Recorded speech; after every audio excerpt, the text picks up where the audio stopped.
ఈశ్వరుడు అంటే ఆనంద స్వరూపుడు. అందుకే ఆనంద స్వరూపుడు శివుడికి మరొక పేరు ఉన్నదండి, రుద్ర. మరి రుద్రాభిషేకం చేస్తాం, రుద్ర రుద్ర రుద్ర అంటాం కదా. పైగా రుద్ర అనగానే ప్రతివాడికి ఏదో ఒక ఉగ్రత్వం వచ్చినట్టు భావిస్తూ ఉంటాడు. రుద్ర శబ్దం ఎంత అందమైన భావంతో ఉంటుందంటే, దుఃఖం దుఃఖహేతుర్వా తద్రావయతేన ప్రభు రుద్ర ఇత్యుచ్యతే సద్భీహి అన్నారు. రుద్ర అంటే రుత్తుని ద్రవింపజేయేవాడు రుద్రుడు. రుత్ అనే మాటకు అర్థం ఏంటంటే రోదనము అనగా దుఃఖము, దుఃఖ కారణము, ఈ రెండింటినీ కలిపి రుత్ అంటారట. దీని నుంచే రోదనం అనే శబ్దం వచ్చింది. చాలామందికి రోదనం అంటే తెలుసు కదా, ఏడుపు అని అర్థం. అంటే దుఃఖము దుఃఖ కారణము రెండింటినీ రుత్ అంటారు. ఈ రెండింటినీ ఎవడు నశింపజేస్తాడో వాడిని రుద్రుడు అంటారు. అనగానే ఆనంద స్వరూపుడు తెలిసిపోయింది కదా. కనుక రుద్రాని నోరారా అంటే చాలు మన దుఃఖాలన్నీ పోగొడతాడు. అయితే ఈ దుఃఖాలన్నీ పోయేవా? ఒక దుఃఖం పోవాలని వచ్చి స్వామికి మొక్కుకొని వెళ్తాం, ఆ దుఃఖం పోతుంది. దుఃఖం పోతుంది కానీ పూర్తిగా పోయిందండి, మరో దుఃఖం మరొక రూపంలో రావచ్చు. కనుక ఇలా దుఃఖం పోతూ మళ్ళీ దుఃఖం వస్తుంటే ఎన్నాళ్ళకి ఇది అంటే, అసలు దుఃఖం లేకుండా చేయడాన్ని ఏమంటారంటే మోక్షం ఇవ్వడం అంటారు. మోక్షం అంటే అసలు ఏ దుఃఖం ఉండదు. దుఃఖాలు ఏంటంటే జన్మ దుఃఖం, జరా దుఃఖం ఇత్యాదులు చెప్తుంటారు. పుట్టుకలో ఒక దుఃఖం ఉంటుంది, పుడుతున్నే ఏడుస్తాం కదా. ఆ పుట్టక ముందు గర్భంలో ఎంత వేదన పడతామో, పుట్టి బయటకు వచ్చిన తర్వాత ఏడుస్తూ పుట్టినప్పుడు బ్రతుకులో రకరకాల ఏడుపులు ఉంటాయి. కొన్ని వినిపించకుండా ఏడుస్తూ ఉంటాం, అంతే కదా. చిన్నప్పుడు వినబడేటట్టు ఏడుస్తాం, అప్పుడు పెద్దవాళ్ళు వింటూ ఉంటారు. పెద్ద అయిన తర్వాత వినబడేటట్టు ఏడవం, ఎందుకంటే ఓదార్చే వాళ్ళు ఎవరు ఉండరు కనుక. మన ఏడుపులు మనవే, కనుక ఏడుపే మొత్తం ఉన్నదనమాట. కానీ ఏడుపుతో కూడిన జన్మలో సుఖం ఉంది అనుకోవడానికి భ్రాంతి మాత్రమే. గొంగట్లో తింటూ వెంట్రుకలు ఏరుకోవడం మాట వింటారు. అలాగా సుఖం ఉంది ఈ జీవితంలో కూడా భ్రాంతి మాత్రమే. అలాగని సుఖం లేదనుకోవడం మరొక భ్రాంతి. ఏంటంటే అయోమయంగా ఉంది అంటే, మనలో ఉన్న పరమాత్మని తెలుసుకోనంత వరకు సుఖం లేదు. మనలో ఉన్న పరమాత్మని తెలుసుకుంటే సుఖం తప్ప మరొకట్లేదు, తెలుసుకోండి ఇక్కడ. కానీ మనలో ఉన్న పరమాత్మని మనం గ్రహించగలగాలి. మనలో అంటే అందరిలో పరమాత్మ ఉన్నాడు. ఆ పరమాత్మను మనం శివుడు అంటున్నాం. ఆయన లక్షణం ఏంటంటే శుభస్వరూపుడు. ఈ శరీరం కూడా మనకు బాగుంది అనిపించడానికి ఎవరు కారణం? లోపల ఆయన ఉండడం వల్ల ఈ శరీరం కూడా మన అందంగా శుభంగా కనబడుతుంది. కానీ శరీరంలో శుభంకరమైన లక్షణం ఒక్కటి లేదు చూడాలి అంటే. అన్ని జుగుప్సాకరమైన వస్తువులే శరీరంలో ఉంటాయి.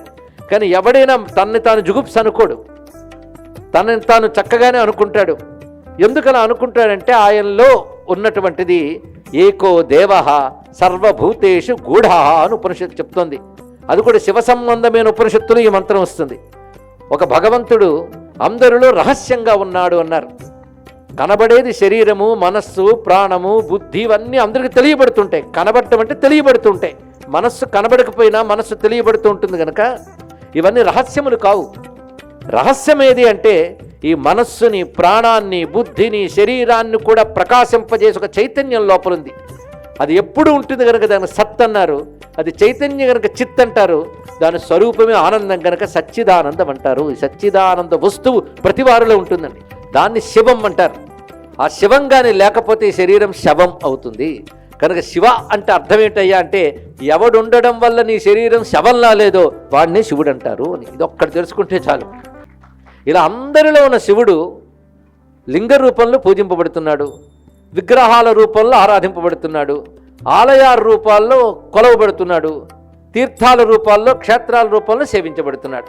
అరే అందరిలో రహస్యముగా ఉంటూ ఇన్ని ప్రకాశింపజేసేవాడికి ఒక నామం, ఒక రూపం, ఒక లింగం, ఒక ఆలయం, ఒక క్షేత్రం, ఒక తీర్థం ఎందుకయ్యా అంటే మనల్ని తరింపజేయడం కోసం, మనల్ని బాగు చేయడం కోసం, మనలో ఉన్న ఆయన్ని మనకు గుర్తు చేయడం కోసం స్వామి ఇన్ని రూపాలతో ఉన్నాడంటే మనల్ని బాగు చేయాలని ఆయనకి ఎందుకు అనిపించింది? ఒకరొకరిని బాగు చేయాలనుకోవడం ఎందుకు అనుకుంటారండి? లోకంలో ఆలోచిద్దాం. అంటే వాడి వల్ల ఏదైనా ప్రయోజనం ఉంటే మనం బాగు చేస్తాం, అవునా కదా? కొంతమంది నేను నిస్వార్థ సేవ చేస్తున్నానండి అంటుంటారు. ఏం సేవ? నిస్వార్థ సేవ. ఇది చేస్తే మీకేమొస్తుందండి? ఏమీ రాదండి, పుణ్యం వస్తుందన్నాడు. అంటే అర్థం పుణ్యం కోసం చేస్తున్నాడు.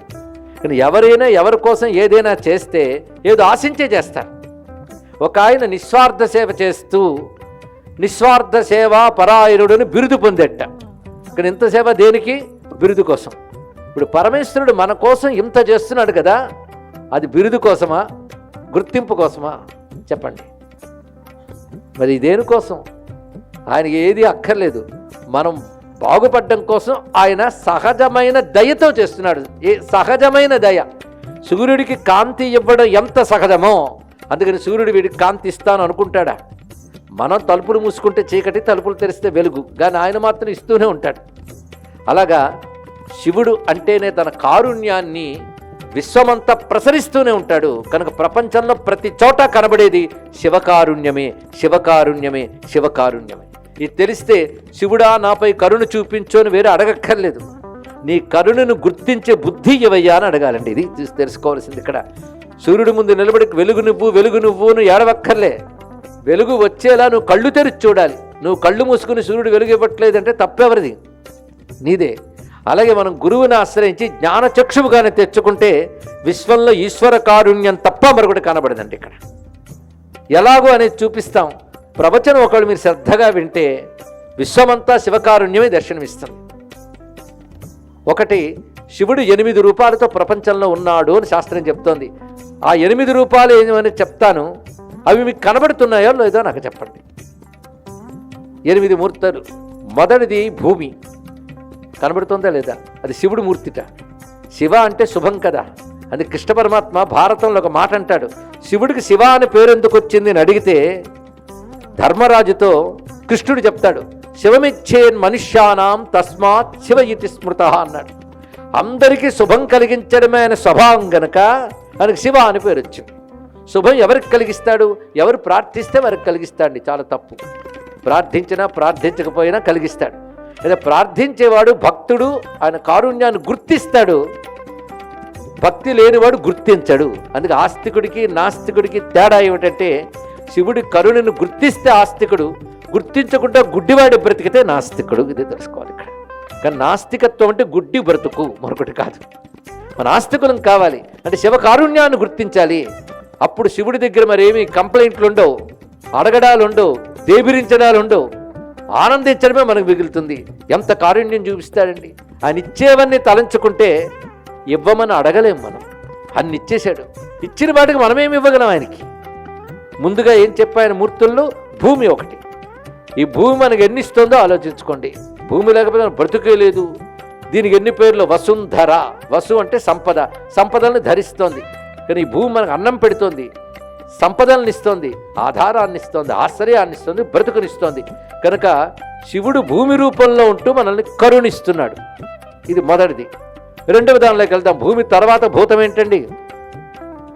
అసలు మీరు వింటున్నారా? ఇంతమంది ఉన్నారండి, పంచభూతాలు కూడా ఏమీ తెలియకుండా గుళ్ళకి ఎలా వచ్చారని అడుగుతున్నా. ఈ పాటి జ్ఞానం లేకపోతే ఎలా అవుతామండి? ఇతరులు వాళ్ళ మత గ్రంథాలను చదివి నేర్చుకుంటే మనం ఏమీ నేర్చుకోకుండా బతుకుతున్నాం. పంచభూతాల గురించి అంతమంది చెప్పగలరు? చెప్పండి. ఇన్ని భూతాలు ఉన్నాయే, ఒక్కరైనా పంచభూతాల గురించి చెప్పకపోతే ఎలా అండి? నేను భూతాలన్నా ఇంకోలో అనుకోకండి. భూతాలంటే ఉన్నవారు అని అర్థం ఇక్కడ. అంతేగాని భూత ప్రేత పిశాచాలు కాదు. విష్ణు శాస్త్రంలో భూత భవ్య భవత్ప్రభు భూతాత్మ భూతకృద్భావం ఉంది. కానీ భూతం అంటే అర్థం ఏంటి? ఇది కూడా తెలియనటువంటి హిందువులకు నమస్కారం. కనుక పంచభూతాలంటే ఏమిటి? పంచభూతాలు ఎన్ని? అబ్బా, ఒక 5 మంది అయినా చెప్పుంటారు. ఎవరు 3 చూపిస్తున్నారు వీళ్ళు.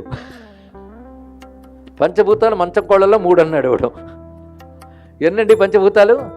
అవేమిటేమిటి? భూమి, నీరు. కింద నుంచి వెళ్తాం, మన పైనుంచి ఎందుకు?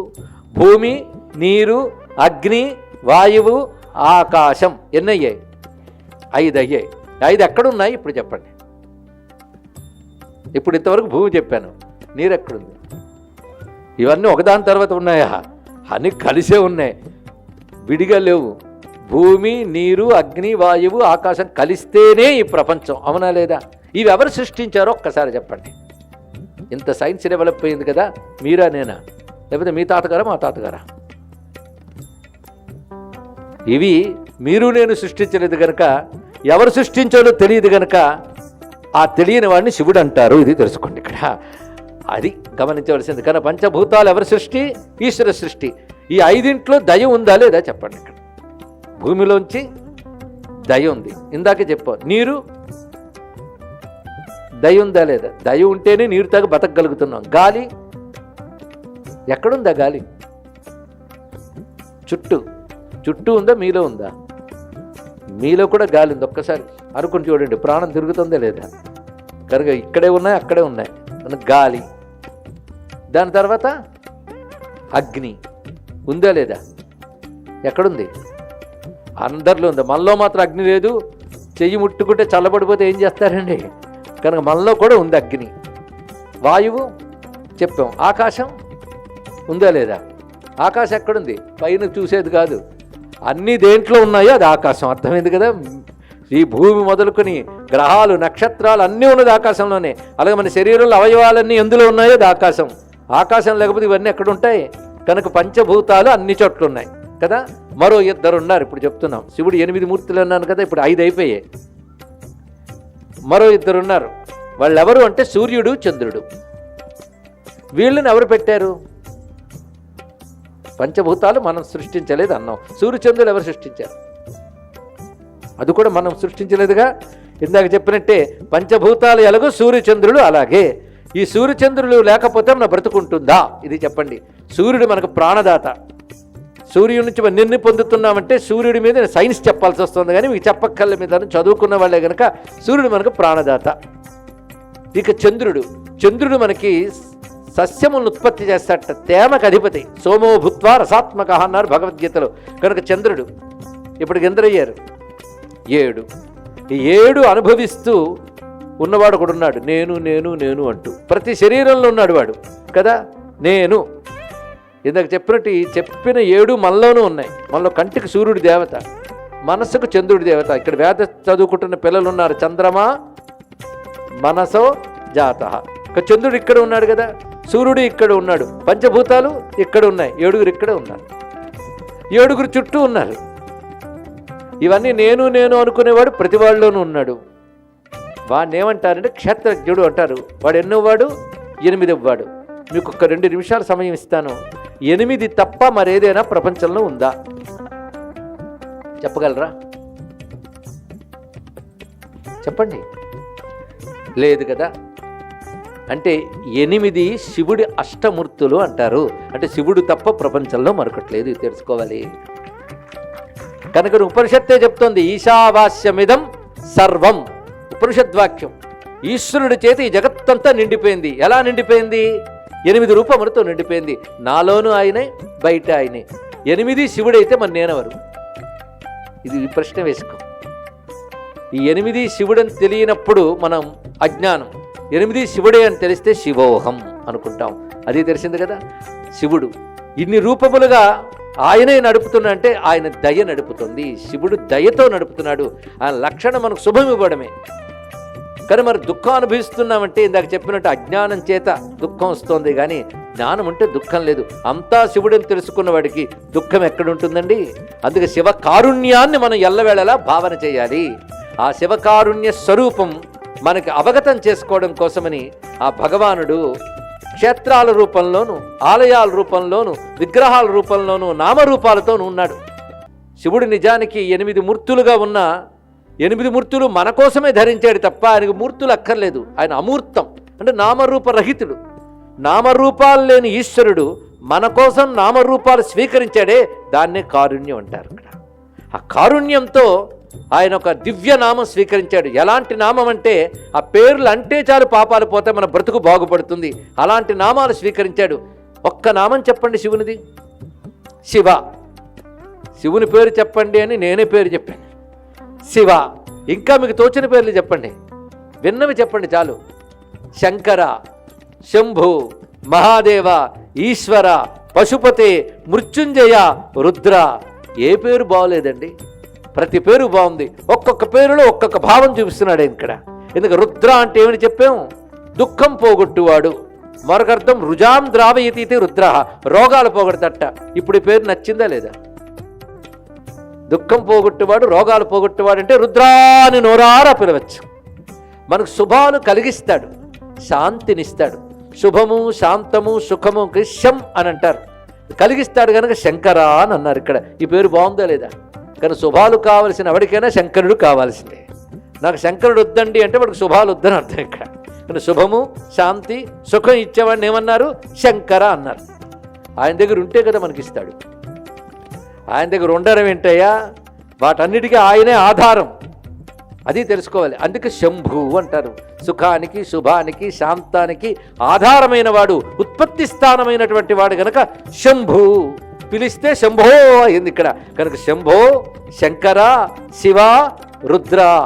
అయ్యయ్యే ఎంత మంచి మాటలు. అందుకే వేదమాత కూడా నమ శంభవేచ మయోభవేచ నమ శంకరాయచ మయస్కరాయచ నమ శివాయచ అన్నది ఇక్కడ. ఎంత శివుడయ్యా? శివ అంటే శుభస్వరూపుడు అని చెప్పారు. ఆయన కంటే శుభం ఇచ్చేవాడు ఎవడున్నాడా? లేడు. అందుకే శివతరాయ అన్నారు ఇక్కడ.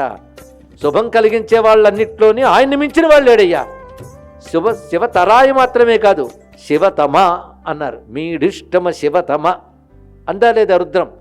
శివతమ. తమ అంటే సూపర్లేటివ్ డిగ్రీ అంటారు ఇంగ్లీష్లో. Good, better, best.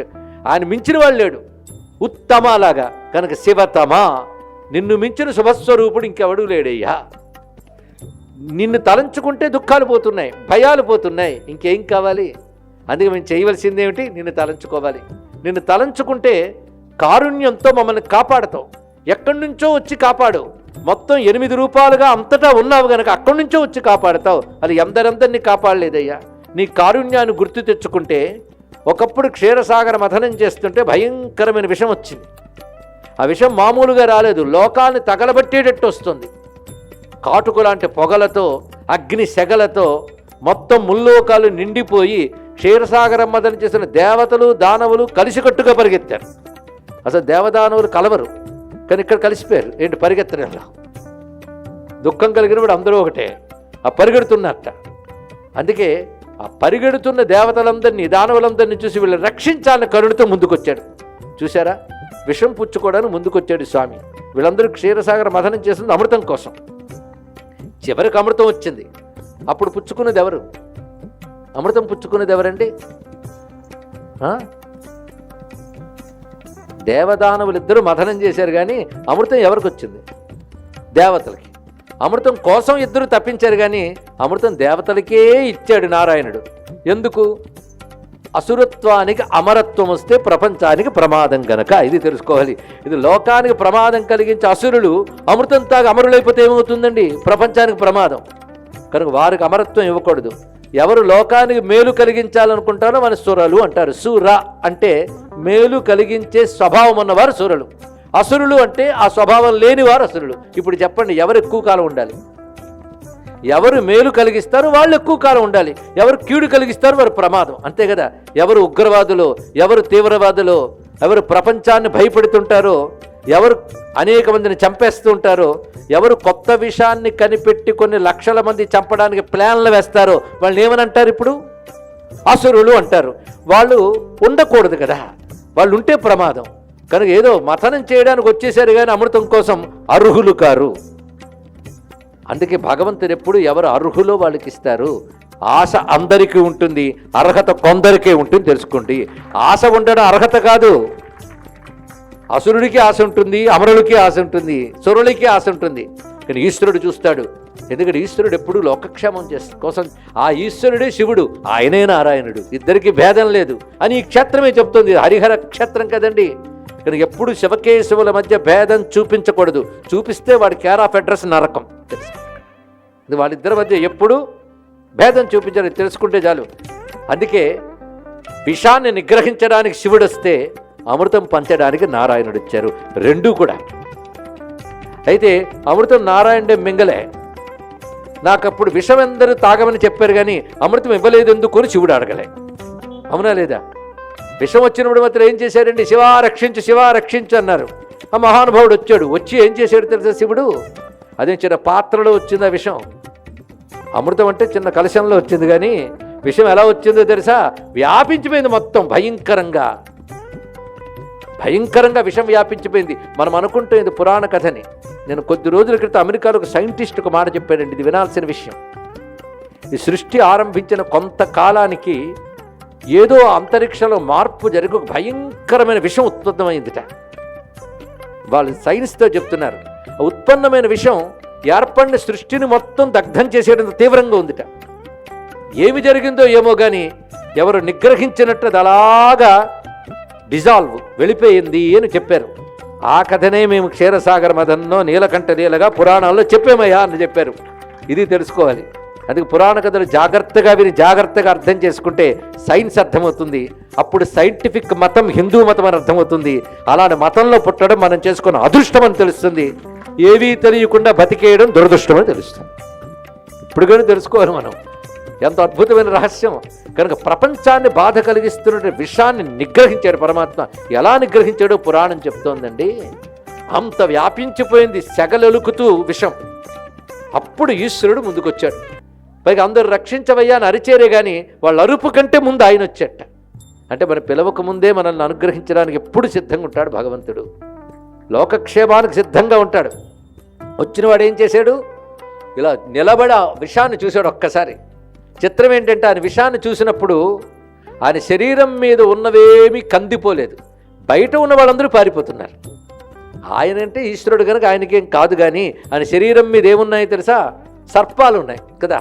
కదలంబారవు పాప పేరులొడలన్ గర్మాంబుజాలంబు పుట్టదు నిజ జూటార్థేందుడున్ కందడున్ అంటారు పోతన గారు ఇక్కడ. అరే బయట నాగదేవతలు ఉన్నారు, వాళ్ళు విషం రాగానే పారిపోతున్నారు. చారణులు, గంధర్వులు, సిద్ధులు, దిక్పాలకులు, గ్రహదేవతలు, ఇంకా రాక్షసులు, వీరు వారు అననేలా అందరూ పారిపోతున్నారండి. బయట నాగులు పారిపోతున్నాయి, కానీ శివుడు మీ ఇంటి మీద ఉన్న పాములు మాత్రం చక్కగా చూస్తున్నాయి ఇటు విషయాన్ని. వాటికి ఏమీ బాధలేదు. అలాగే చంద్రుడు ఒక దేవత, ఆయన బయట పరిగెడుతున్నాడు, కానీ నెత్తి మీద ఉన్న చంద్రలేఖ మాత్రం కందిపోలేదు. అలా చూస్తుంది చంద్రుడు కూడా. ఏమి ఆశ్చర్యం అండి. పోనీ స్వామికి చెమట కూడా పట్టలేదు అంత వేడికి.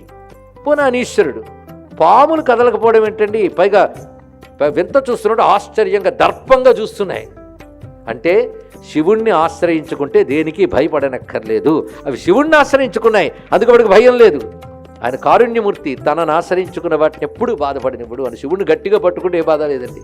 అవి ఆ పని చేసే గట్టిగా పట్టుకున్నాయండి. పట్టుకోవడం చేతనవ్వాలి. అలా చేసిన వాడు హుంకరించేట ఒక్కసారి. హుంకరించగానే అంత విషయం భయపడిపోయి నెమ్మదిగా చిన్నగా మారిపోయింది. శివుడు చూస్తూ ఉంటే నేరేడు పండులా ముద్దగా అయిపోయింది.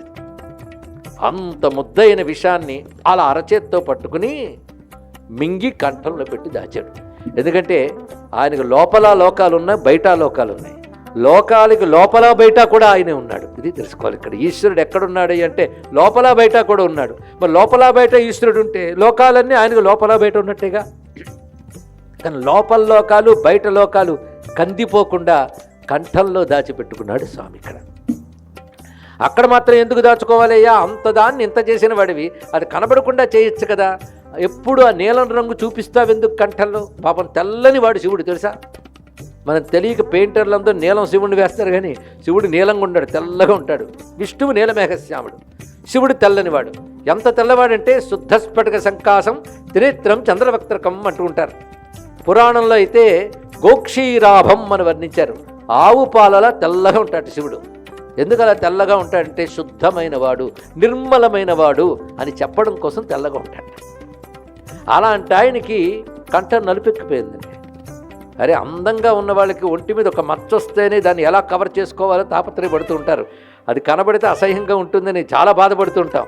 అలాంటిది అంత తెల్లని వాడికి కంఠంలో నల్లదనం కనబడితే అది ఎంత మచ్చండి, అవునా లేదా? కానీ అది ఎవడో మచ్చనుడు శివుడి దగ్గర. ఎందుకంటే లోకక్షేమం కోసం పెట్టుకున్న మచ్చ కూడా అలంకారంగానే కనబడుతుంది కదా అన్నారు ఇక్కడ. వికారోపి శ్లాఘ్య అన్నారు ఇక్కడ. భువన భయభంగ వ్యసనిన, లోకంలో ప్రమాదాన్ని పోగొట్టాలని నిలబడి పరమాత్మకి మచ్చ కూడా మాణిక్యంలాగే ప్రకాశిస్తూ పోతుందయ్యా. ఒక అద్భుతమైన అలంకారం, నీలమణిలా ప్రకాశిస్తుంది. అప్పటి నుంచి ఆయన పేరు మారిపోయింది, నీలకంఠ. మరొక పేరు వచ్చింది. మీ ఇష్టం ఎంతకు చెప్పిన శివుడి పేర్లు ఇది కూడా పెట్టుకోండి. మీరు అంటారంటే నేను మంత్రంగా అనిపిస్తాను. శ్రీ నీలకంఠాయ నమః శివాయ, శ్రీ నీలకంఠాయ నమః శివాయ, శ్రీ నీలకంఠాయ నమః శివాయ. ఒక వారియర్, గొప్ప రాజును మనం చూస్తే ఆహా ఓహో అంటాం. గ్రీక్ మైథాలజీలో ఉన్నటువంటి రాజుల గురించి ఇంగ్లీష్లో నవళ్ళు రాస్తే పిచ్చివాళ్ళలా చదువుతున్నారు. ఆ రాజులను మించిన గొప్ప చక్రవర్తులు ఈ దేశాన్ని పాలించారు. వేములవాడ చాళుక్యులు అటువంటి వారే. వారు పాలించినటువంటి పవిత్ర పుణ్యభూమి. వారి ఆలయాన్ని సముద్ధరణ చేశారు. ఇక్కడ సనాతన వైదిక ధర్మంతో పాటు జైనాది ధర్మాలు కూడా వర్ధిల్లాయి ఇక్కడ. అదే జైనంలో కూడా కావ్యం పుట్టింది ఇక్కడ. అలాగే వేములవాడ భీమకవి. తెలుగు సాహిత్యంలో ఈ పేరు ఏ ప్రాంతంలో ఉన్నా తెలుస్తుందండి. నన్నయ్య గారికి పూర్వీకులను కొందరంటే నన్నయ్యకి తిక్కనికి మధ్యలో ఉన్నారని చెప్తారు వేములవాడి భీమకవి. తెలుగు సాహిత్యంలో ఆయన స్థానమైనది. అయితే మనం ఎన్నో పోగొట్టుకున్నాం. కొన్ని దాడుల వల్ల, కొన్ని మన నిర్లక్ష్యాల వల్ల, మన అజాగ్రత్తల వల్ల చాలా కోల్పోయాం. వేములవాడ భీమకవి ఏ సాహిత్యం రచించాడో మనకు తెలియదు, కానీ చాటు కవిత్వంగా రచించినవి కొన్ని మనకు తెలుస్తూ ఉంటాయి. ఆ వేములవాడ భీమకవి ఈ శివుని పుత్రునిగా అభివ్యక్తమైనటువంటి మహానుభావుడండి. ఇక్కడున్న భీమేశ్వరుడు ప్రాచీన క్షేత్రం ఇది. ఈ భీమేశ్వరుని పేరే భీమకవికి చెప్పబడింది. అసలు భీమేశ్వరుడు అని స్వామి దగ్గరికి వెళ్తున్నప్పుడు నా మనస్సు ఆ మంత్రాన్ని ఎన్ని మాటలు తలంచుకుందో, భీమేశ్వరాయ నమః, భీమేశ్వరాయ నమః అని. అసలు ఈ భీమ పేరుతో శివుడు ఎన్ని చోట్ల ఉన్నాడో ఒక్కసారి తెలుసుకుందాం.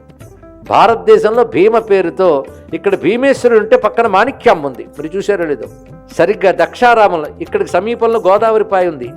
అలాగే ఆంధ్ర రాష్ట్రంలో కూడా గోదావరి తీరంలో దక్షారామ భీమేశ్వర స్వామి, అమ్మవారి పేరు మాణిక్యాంబ. అష్టాదశి శక్తి పీఠాలు రెండిటికి ఒకటే మాట చెప్పబడుతుంది చూడండి. అక్కడ గోదావరి, ఇక్కడ గోదావరి, ఇక్కడ పేర్లు అక్కడ పేర్లు ఒక్కటే, భీమేశ్వరుడు. ఇంకొకటి ద్వాదశ జ్యోతిర్లింగాల్లో భీమశంకర స్వామి ఉన్నాడు.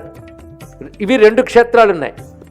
ఒకటి మనకి అస్సాం దగ్గర ఉంది, గౌహతి సమీపంలో భీమేశ్వరుడు ఉన్నాడు.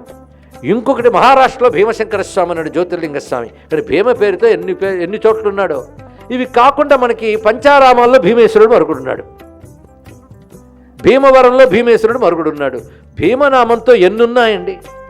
భీమ అంటే అర్థం ఏమిటి? భీమనామంతో వేదంలోనే శివుడున్నాడు. నమ ఉగ్రాయచ భీమాయచ. ఇప్పుడు నేను విన్నారా? వేదంలో ఇక్కడ చదువుకుంటున్నారు పండితులు, వేదమూర్తులు, వేదాధ్యాపకులున్నారు. వారిని చూస్తేనే మాకు ధన్యత. ఎవరైనా వేదం చెప్పే పండితులు, వేదం చదువుకున్న వాడిని చూస్తేనే ఆనందం. వారు నమస్కరించాలట. ఎందుకంటే వేదంలో ప్రతి మంత్రము భగవంతుడే. దాన్నే నిరంతరం అమ్రాయం చేస్తున్న వారు కనబడ్డారంటే అది భగవత్ స్వరూపంగానే వారికి నమస్కారం చేసుకోవాలి. అలాంటి వేదంలో పరమేశ్వరుని పేర్లలో మరొక పేరు భీమ. భీమ అంటే అర్థం ఏంటండి? భయంకరమైన వాడు అని అర్థం.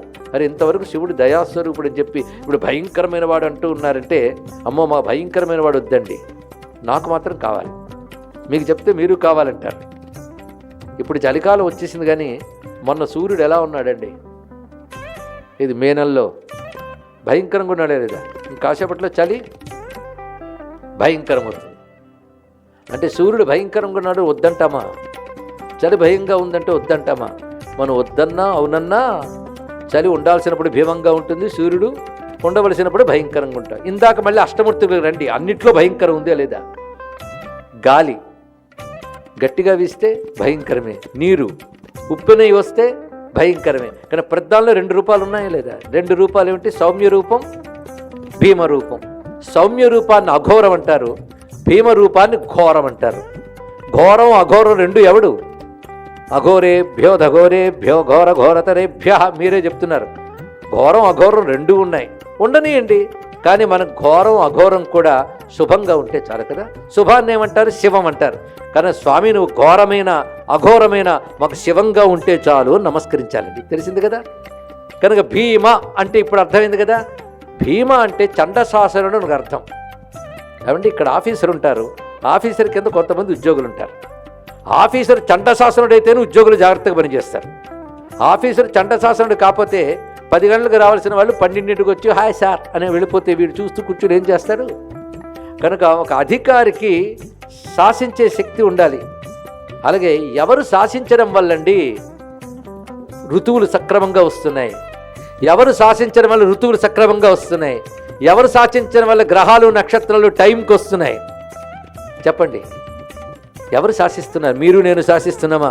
రేపు పొద్దున్న 6 గంటలకు ఉదయించుమో అని సూర్యుడికి మనం చెప్తున్నామా? ఆయన ఎప్పుడు తీస్తే అప్పుడు. ఎప్పుడు తీయించాలి ఎవరు నిర్ణయించాడు? ఇందాక చెప్పిన పంచభూత రూపాలతో అష్టమూర్తులతో ఎవడున్నాడో వాడే ఈ లోకాన్ని శాసిస్తున్నాడు. భీషాస్మాద్వాతపవతే భీషోదేతి సూర్య.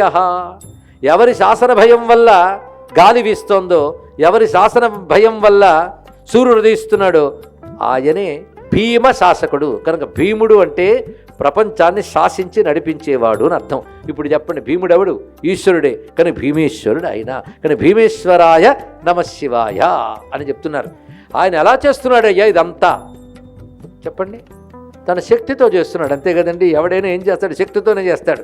ఆ శక్తిని అమ్మవారు అన్నాం, శక్తి ఉన్నవాడిని అయ్యవారు అన్నాం, అవునా లేదా? ఆ శక్తిని ఆయన భీమేశ్వరుడు అయినప్పుడు శక్తి మాణిక్యాంబైంది. అయితే ఆయన ఆ ఈశ్వరుడు ఎవరికి ఈశ్వరుడు చెప్పాలి. ఇప్పుడు ఎవరికి ఈశ్వరుడు? అందరికీ ఈశ్వరుడు. అందరికీ అంటే అందరికీ. అందరని చెప్తామండి, అందరికీ ఒకే మాటతో కొట్టేస్తూ పోయింది. కానీ బాగా ఆలోచిస్తే ఈ చెప్పిన వాళ్ళల్లో అగ్నికి అగ్నిలోకం ఉంది, అగ్నిదేవుడు ఉన్నాడు. ఇంద్రుడికి ఇంద్రలోకం ఉంది. ఆయా దిక్పాలకులకు ఆయా లోకాలు ఉన్నాయి. అంటే వాళ్ళు అక్కడికి ఈశ్వరులే కదా. ఈశ్వరులు అంటే ప్రభువులు. దిక్పాలకులు ఉన్నారు, వాళ్ళు ప్రభువులే. కానీ వీళ్ళందరూ ఈశ్వరులేగా. అంటే వాళ్ళకు కూడా ఈశ్వరుడు ఆయన, ఈశ్వరులకే ఈశ్వరుడు ఆయన. ఈశ్వరుడు అంటే ఈశ్వరుడికి మరొక మాట ఉంది, ప్రభువులకి ఏమంటారండి? ప్రభువుల్ని రాజులు, పాలించే వాళ్ళని రాజులు అంటారు. కనుక తూర్పు దిక్కుని పాలించేవాడు ఇంద్రుడు, ఆగ్నేయ దిక్కుని పాలించేవాడు అగ్ని, దక్షిణ దిక్కుని పాలించేవాడు యముడు. ఇలాగ ఆయా లోకాల్లో ఆయా ఈశ్వరులు ఉన్నారు కదా. వీళ్ళందరినీ ఏమంటారు? లోకరాజులు, లోకేశ్వరులు. వీళ్ళలో మళ్ళీ వీళ్ళ మీద వాళ్ళు, ఒకడి మీద మరొకటి అధికారం. కనుక రాజుల మీద రాజులు ఉంటారు, రాజులు అయ్యారు. వాళ్ళకి వీళ్ళకి కూడా ఎవడు ఈశ్వరుడు? వాడు రాజరాజేశ్వరుడు అయ్యాడు. అలాంటి రాజరాజేశ్వర స్వామిని కొలుచుకుంటున్నాం. అంటే రాజులకి ఈశ్వరుడైనటువంటి స్వామి. అంటే తాడిని తన్నేవాడు ఉంటే తలదన్నేవాడు కూడా ఉంటాడని సామెత. వాడిని మించి వీళ్ళు లేడు అనుకుంటే వీడిని మించి మరుగుడు ఉంటూ ఉంటాడు, అవునా లేదా? మనకు కల్పించిన హెడ్ ఆఫీస్లో వాడే చాలా గ్రేట్ అనుకుంటాం. అసలు మెయిన్ ఆఫీస్ వాడు వీడికి మీద ఉంటూ ఉంటాడు. అలా ఒకరిని మించి ఒకరు ఉంటూ ఉంటారు. ఎవరిని మించి మరెవరూ లేరో, ఎవరు అందరికీ ఈశ్వరుడో వాడిని మనం రాజరాజేశ్వరుడు అంటాం, అవునా లేదా? అంతేకాదు, రాజరాజను మరొకరికి పేరుంది, మీకు తెలుసో లేదో? రాజాధిరాజాయ ప్రసహ్య సాగినే నమో నవ వయం వైశ్రవణాయ. వైశ్రవణుడు కుబేరుడు, ఆయనకు రాజురాజు అని పేరు. కుబేరుడు గురించి నేను చెప్తే మాత్రం మీ అందరూ వదలరండి. ఎందుకంటే మొత్తం ఫైనాన్స్ డిపార్ట్మెంట్ అంతా అయిందే. ఆయన ఇస్తేనే ఎవరికైనా సంపదలు వస్తాయి. సంపదలన్నీ కూడా నిధుల రూపాల్లో, సిద్ధుల రూపాల్లో ఆయన దగ్గర ఉంటే అష్టసిద్ధులు, నవనిధులు. అది ఫైనాన్స్ డిపార్ట్మెంట్ అంతా ఆయన చూస్తుంటాడు. ఎవడికి ఇష్టం ఉండదండి కుబేరుడు అంటే? తెలిసాక ఎవడు విడిచిపెట్టాడు. ఆయనకి రాజురాజు అని పేరు. ఎందుకు? డబ్బు ఎవడి దగ్గర ఉంటుందో వాడే రాజురాజు. అధికారం, డబ్బు ఇవి ఉంటే వాడే రాజు. ఆ పోర్ట్ఫోలియో కుబేరుడికి ఎవరిచ్చారు? ఈశ్వరుడు ఇచ్చాట. కనుక రాజరాజైన కుబేరుడికి కూడా ఈశ్వరుడు కనుక రాజరాజేశ్వరుడు అని పేరు. కానీ ఐశ్వర్యదేవుడిని కుబేరుడు కూడా ఎవడి చెప్పు చేతల్లో ఉంటాడో వాడు ఈశ్వరుడు. అది ఎవడు ఈశ్వరుని స్మరిస్తాడో వాడికి ఐశ్వర్యాలు వస్తాయి అన్నాడు. ఈశ్వరుడు ఇవ్వాలి, ఇల్లు నిండాలి అని సామెత తెలిసింది కదా. కానీ సర్వులకు ఐశ్వర్యములు ఇచ్చేవాడు ఆయనే. కానీ ఈశ్వరుడు అంటేనే అందరికీ అన్నీ ఇచ్చేవాడు ఈశ్వరుడు. అన్ని ఐశ్వర్యాలు ఆయన దగ్గర ఉంటాయి మనకివ్వడానికి, ఆయన కోసం కాదు, అవునా లేదా? అంటే అమ్మైనా సరే ఇంట్లో వంట వండిందంటే పిల్లల కోసం కొంత, తన కోసం కొంత. కానీ ఈశ్వరుడు ఐశ్వర్యం అంతా మన కోసమే, ఆయన కోసం ఏది అక్కర్లేదు, అవునా లేదా? అన్నీ మనకే ఇచ్చేశాడు. ఇప్పుడు ఆయన దగ్గర ఏమైనా ఐశ్వర్యాలు ఉంచుకున్నాడేమో చూద్దాం. ఒక ఆయన ఒంటి నిండా నగలు పెట్టుకుని, కిరీటం పెట్టుకుని మనకు ఐశ్వర్యం ఇచ్చి ఇంకేం కావాలని ఆయన అని అడిగితే నీ ఒంటి మీద ఉన్నవి కూడా ఇచ్చే అని అడుగుతాం, అవునా లేదా చెప్పండి?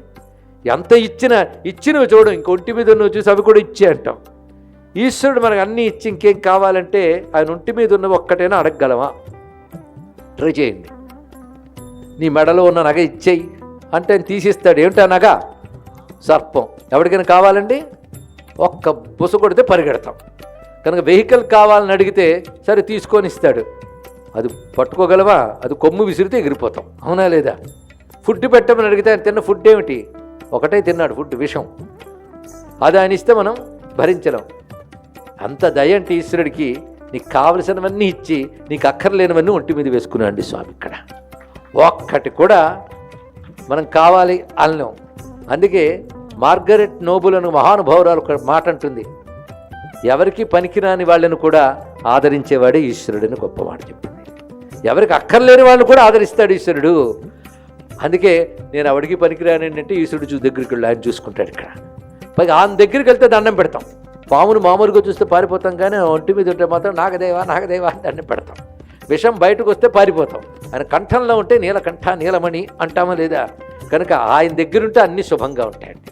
అది విష్ణుమూర్తి ఒకసారి గరుత్మంతుడిని కైలాసానికి వెళ్ళేట పలకరిద్దాం. వెడితే సర్పం గరుత్మంతుడితో బాగున్నావా అని అడిగిందిట. అసలు సర్పానికి గరుత్మంతుడికి పడదు, మీకు తెలుసో లేదో. దాన్ని చూస్తే చాలు పట్టుకుంటాడు ఆయన. కానీ అక్కడికి వచ్చినప్పుడు గరుత్మంతుడితో సర్పం బాగున్నావు బాబు అని అడిగిందిట. ఎంత ధైర్యం నన్ను అలా అడగడానికి! నేను కనబడితే చాలా భయంతో పడగదించి పారిపోయే నువ్వు ఇక్కడ కూర్చుని బాగున్నావా అని అంటున్నావంటే శివుడు మెడలో ఉన్న ధైర్యమేగా. అప్పుడు ఒక మాట అంటాడు, ఎక్కడ వాళ్ళు అక్కడ ఉన్నంతసేపు బాగుంటారు అంటాడు.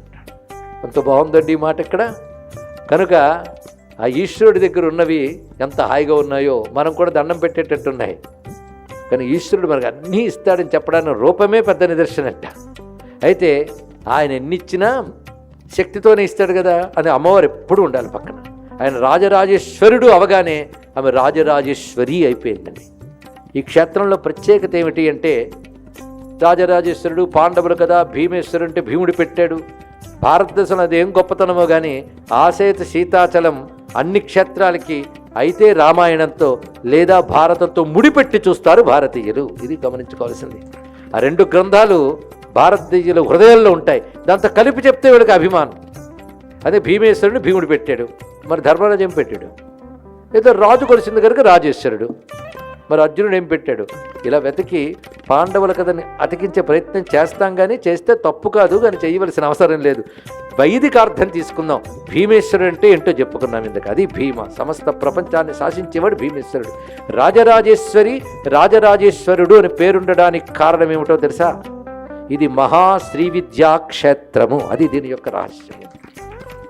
ఆ పరంపర ఇప్పుడు తెలియకపోవచ్చు, కానీ ఇక్కడ శ్రీ విద్యా క్షేత్రం ఇది. అందుకే అమ్మవారు ఉపాసన ఇక్కడ సిద్ధి పొందిన చోటు. ఎందుకంటే ఇది శక్తిపీఠం. అష్టాదశ శక్తిపీఠాల్లోనూ 108 శక్తిపీఠాల్లోనూ కాదు. రాజరాజేశ్వరి అంటేనే మొత్తం దశమహావిద్యల్లో 3వదైన శ్రీ విద్యలో పరావిద్య రాజరాజేశ్వరి విద్య. దీన్ని మహాషోడశి విద్య అని అంటారు. ఇక్కడ ఆ శక్తి ఇక్కడుంది. ఆ శక్తి ఎలా ఉంటుంది అంటే, శక్తి ఎప్పుడున్నా శివుడితో ఉంటుంది. శివుడు ఎప్పుడున్నా శక్తితో ఉంటాడు. శివుడు శక్తి లేకపోతే మనం చూడలేమండి. శివుడు లింగంగా కనబడాలన్న శక్తి ఉండాలి. శక్తి ఉంటేనే కదా కనబడతాడు. కనుక లింగం కూడా శివశక్తుల స్వరూపమే. అలాగే శక్తి విడిగా మళ్ళీ ఒక రూపంతో కూడా గోచరిస్తుంది. కనుక రాజరాజేశ్వరి రాజరాజేశ్వర ఇద్దరు ఉన్నారు ఇక్కడ. అది తెలుసుకోవాలి. రాజరాజేశ్వరి అంటే శ్రీ విద్యాధిదేవత. శ్రీ విద్యాం శివవామ భాగ నిలయాం అని కీర్తిస్తూ ఉంటామే, ఆ తల్లి ఇక్కడ ప్రకాశిస్తోంది. ఆ ఈశ్వరుడు శ్రీ విద్యలు ఉపాసింపబడేటువంటి ఏ పరమేశ్వరుడు ఉన్నాడో ఆయన ఇక్కడ రాజరాజేశ్వర నామంతో ఉన్నాడు. అమ్మవారున్న శక్తిపీఠానికి, ఇక్కడ శక్తిపీఠానికి జయపీఠం అని పేరు. ఇది ప్రాచీన గ్రంథములందున్న ప్రమాణములతోనే ఇక్కడ చెప్పడం జరుగుతుంది. జయపీఠం అనే పేరు ఇక్కడ. అందుకే ఇక్కడ అమ్మవారిని అయ్యవారిని దర్శించి వెళితే జయం లభించి తీరుతుంది. తెలుసుకోండి, జయం అంటే కార్యసిద్ధి. మీరు ఏదనుకుంటే జరుగుతుంది. అయితే ధర్మబద్ధమైన అనుకోండి క్షేమం, అధర్మపరమైన కోరుకుంటే మా దేవుళ్ళు తీర్చరు. అందరినీ నశింపజేసి మేము బతికేద్దామనుకునేది సనాతన ధర్మం కాదు. పక్కవాడి క్షేమం కోరేదే సనాతన ధర్మం. నీ మతం కాని వాడిని చంపేసి నువ్వు క్షేమంగా ఉండని సనాతన ధర్మం ఎప్పుడూ చెప్పదు. చెప్పదగరకనే సనాతన ధర్మం అన్ని మతాలకి చోటు ఇచ్చి బ్రతికిస్తోంది. అది తెలుసుకోవాలి. ఇక్కడ అందరి క్షేమం కోరుకుంటాం. అందుకే ధర్మబద్ధమైనవి ఏవి కోరుకున్నా జయమిస్తుంది. అమ్మవారే జయస్వరూపిణి. అందుకే ఆవిడ పండగ విజయదశమి కదండి, జయపర్వం. కనుక ఇక్కడ పీఠం పేరేంటి? జయపీఠం. ఇది తెలుసుకుని ఇక్కడ శ్రీచక్రార్చన శ్రీ విద్యార్చన చేసిన వాళ్ళు, ఆ మంత్రోపదేశం ఉన్నవాళ్ళు ఈ క్షేత్రానికి వచ్చి అమ్మవారిని నమస్కరిస్తే చాలు, వారు ఆ విద్యలో సిద్ధి పొందగలరు. అటువంటి పరాశక్తి క్షేత్రం ఇది.